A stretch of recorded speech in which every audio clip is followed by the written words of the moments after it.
Hi guys, I'm Adam Wilborn from What Culture outside the MGM Grand Arena here in Las Vegas. AEW's Double or Nothing has just finished. As you can hear, people are pretty pleased with how this show went. Dean Ambrose leaving WWE may not be a work anymore. But before I'm crowned champion, and before we move on, let's go through the card and talk about what happened. This is what went down at Double or Nothing. Let's start on the pre-show. Chris Cyborg is here. Chris Cyborg. Chris, what do you make of the show? Very amazing. Yes, very good. Both very professional. Very nice. Chris Cyborg, a huge fan of AEW. Thanks so much for chatting to us. Welcome. Thank you. Chris Cyborg loved the show. We love the show. It was absolutely amazing. Let's start on the pre-show. The winner of the Casino Battle Royale ended up being the man who said he wasn't going to be here. Hangman Page eventually eliminated MJF. Some lovely spots in there. We had Joey Janela getting put through a table. We had Dustin Thomas hitting a 619. And we had Jimmy Havoc and Tommy Dreamer just being absolute gits to each other. Also on the pre-show, we saw Kip Sabian defeating Sammy Guevara. Just an absolute spot fest, as you would expect from those two. Sabian hitting a Deathly Hallows for the victory on that one. Right, let's move on to the main card and the show, which was exciting. We got Pyro. We just want Pyro. It's not difficult. It's all we really want. The show started. You can just hear how the excitement around this. The show started with SoCal and Center taking on the Strong Hearts. A great way to start off the first ever AEW pay-per-view. Loads and loads of near falls. Just the SoCal and Center cut a promo at the start of the show. Everyone was chanting along with it. Everyone absolutely loving this show. The best Meltzer ever was, of course, the finisher that was hit by Frankie Kazarian and Christopher Daniels for the victory on that. Just a really thrilling way to start off the pay-per-view and just got us off in such a perfect way. Next up, we had what we thought was going to be the women's triple threat match. It was going to be Nyla Rose versus Kylie Rae versus Britt Baker, but before that even began, we had a little bit of an introduction because they wanted to make this show awesome. It became a fatal four-way when Awesome Kong was introduced. Myself and Adam Cleary's behind the camera right now, and he has got something he really wants to talk about. Before we get to that, we had absolute goosebumps for that. A really great way to have a nice surprise for the crowd on the show.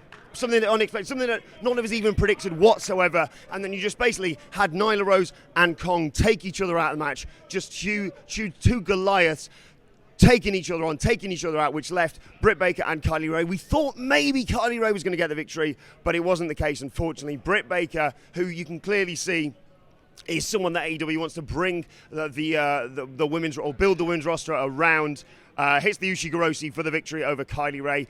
I think that's the right decision going forward. I think she's the woman you want to build it around, and Kylie Rae is not going to be harmed by this loss whatsoever. We next up had Best Friends versus Angelico and Jack Evans. Look, what did you expect from something like this? You knew you were going to get flippy stuff, and that is exactly what we got here. The story of this match is less sort of the result, the Best Friends defeating Angelico and Jack Evans, and more the post-match attack. It left a lot of people kind of confused. ROH legends, the Super Smash Bros, were involved, and the crowd a lot of them didn't know who they were. There was a "Who are you" chant going around, but I get it. Look, this is the jumping off point for them going forward with more pay-per-views, with obviously building to their regular TV show. They want storylines going forward, and this is going to be one. This is not the end for this storyline involving the likes of Angelico, Jack Evans, and as I said, Chucky T and Trent Beretta. They got attacked by the Super Smash Bros by the end, and then the Super Smash Bros just disappeared into the night. Next up, we had the 6-women match, which I suppose, not to criticise, but it kind of went a little bit too long for me. And we'll be I'm doing all the names. Aja Kong's team lost to, I'll do the winning team's names, Hikaru Shida, Riho, and Ryu Mizunami. I've been practicing. Yes, it was an enjoyable match. Aja Kong just decided just to kick the crap out of people at one point. The crowd were pretty into it. It just slightly went too long for my taste anyway. And the problem is everyone will go away talking about the timekeeper botch at the end. There was a near fall, which the bell rang for, and we thought, is this going to play into the finish of the match? And then it just didn't. We had Shida pinning her mentor, Sakura. So a nice storyline there, but it's kind of been overshadowed, as I mentioned, by this timekeeper botch. Right, let's move on to 3 incredible matches for Double or Nothing. The reason why we saw all these fans going home happy, why Chris Cyborg, one of the greatest MMA fighters ever, absolutely loved this show. Potentially match of the night, I suppose, was Cody Rhodes versus Dustin Rhodes. We expected big things from this. This is the second time on 2 AEW shows. The first one wasn't really an AEW show, but anyway, All In and at Double or Nothing, we went into a match featuring Cody thinking, yeah, it's good on paper, but it'll probably be, you know, a kind of standard affair. Not to give to say anything about Nick Aldis or Dustin Rhodes. And yet we went home after this match with people coming up to us as we were leaving saying, that probably was match of the night. I mean, take your pick out of those final 3 matches for match of the night. We were close to tears towards the end of it. It was an absolutely unbelievable match. We should mention what happened at the start, before the match even started. Cody Rhodes sending, I would say, a subtle message, but it was as subtle as a sledgehammer when he used the sledgehammer to smash up a throne. Hope you're watching, Hunter, and enjoying this show.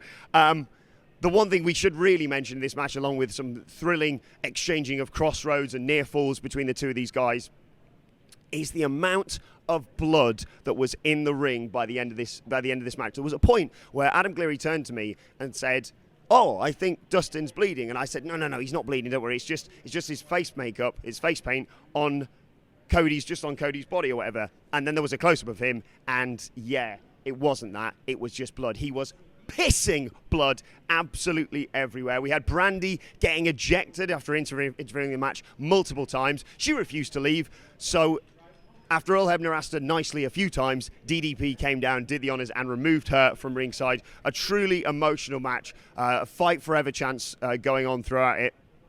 It was a match you almost didn't want to end in some points, but yes, it did finish. Cody defeated Dustin, and we thought potentially that could be the end. That could be the end of the feud, the end of possibly Dustin Rhodes' in-ring career. But Cody grabbed the mic afterwards and cut an incredible emotional promo that really tugged at everyone's heartstrings, saying, look, you can't retire here. I need you. We have a match going forward with Cody and a potential partner against the Young Bucks. What a match that is going to be, by the way. And he said, I don't need you. I don't need someone to be my partner. I need my older brother.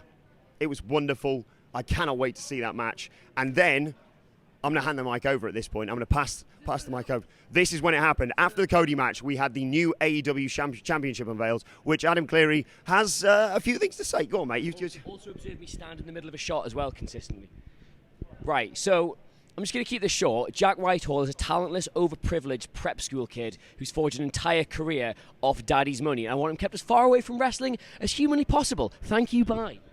So after Adam Cleary's rant regarding Jack Whitehall, yes, we were going to see the new AEW Championship unveiled, and what can we say about it? It looks decent. I mean, we've had a bit of trouble recently with championships being unveiled in other promotions, let's just say. I can't wait to see this. I think it's going to look better when it's around the waist of someone, and we cannot wait to see who that is between Hangman Page and Chris Jericho. But before we get to that, we should mention, yes, Bret Hart came out, did a big speech, and then was interrupted.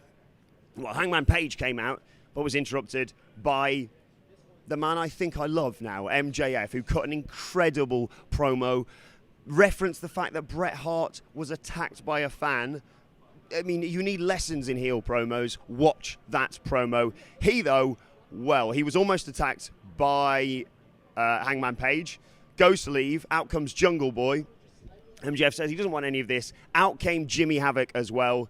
And MJF basically had nowhere to go. In the midst of MJF being attacked and dragged through the crowd by the likes of Jimmy Havoc, Bret Hart unveiled the championship, completely forgetting where the hard cam is, but unveiled the championship nonetheless. And we moved on to the match we thought was going to be match of the night, and may well be. Let us know your thoughts in the comment section below, because it was truly an incredible series of matches here. It was the Young Bucks versus the Lucha Bros for the AAA Tag Team Championships, of course. What do you expect from this? Another absolute spot fest. There's so many to reference here. I don't know if I'm going to be able to mention them all. Thank you for the titties reference there. We had the one that really popped myself and popped all of us here at What Culture, and most of the crowd, to be perfectly honest, was the Matt Jackson brainbuster. Jesus Christ. And yeah, Matt Jackson then got he got paid back by Penta, who basically broke his arm and hit an incredible package pile driver. Lots and lots of near falls. What do you expect? An absolute super kick party near the end. Another match I did not want to finish, did not want to end. Thrilling throughout. It ended with the Young Bucks retaining their championships via a Meltzer driver, of course, and we moved on to the main event, Kenny Omega versus Chris Jericho. Wow. Where to begin with this? I suppose we should begin with all of Jericho's entrances. We had Lionheart Jericho, we had List Jericho, we had Flashy Jacket Jericho, and now we had the current iteration of Chris Jericho, who got an incredible reaction inside the MGM Grand arena. He put on an incredible match yet again against Kenny Omega. What a surprise. Kenny Omega put on a 30-minute clinic, as Cody Rhodes said after the show went off the air, despite having a broken nose basically throughout the match. We saw some classic stuff you'd expect from Kenny Omega and Chris Jericho matches. Chris Jericho part-time as a cameraman yet again. And then there were spots that we couldn't believe we were seeing. There was a moment where Chris Jericho was holding up a table on the outside, and we all turned to each other and said, what's going to happen here? What happened was Kenny Omega leapt out of the ring onto the table that Chris Jericho was holding, and then proceeded to stomp on Y2J through the table whilst on the outside. An incredible series of maneuvers between these two guys. A thrilling match. Multiple lion salts from Chris Jericho. There's so many notes here to go through. We had Jericho reversing Omega through a table onto the outside, just chucking him, saying, see you bloody later, mate.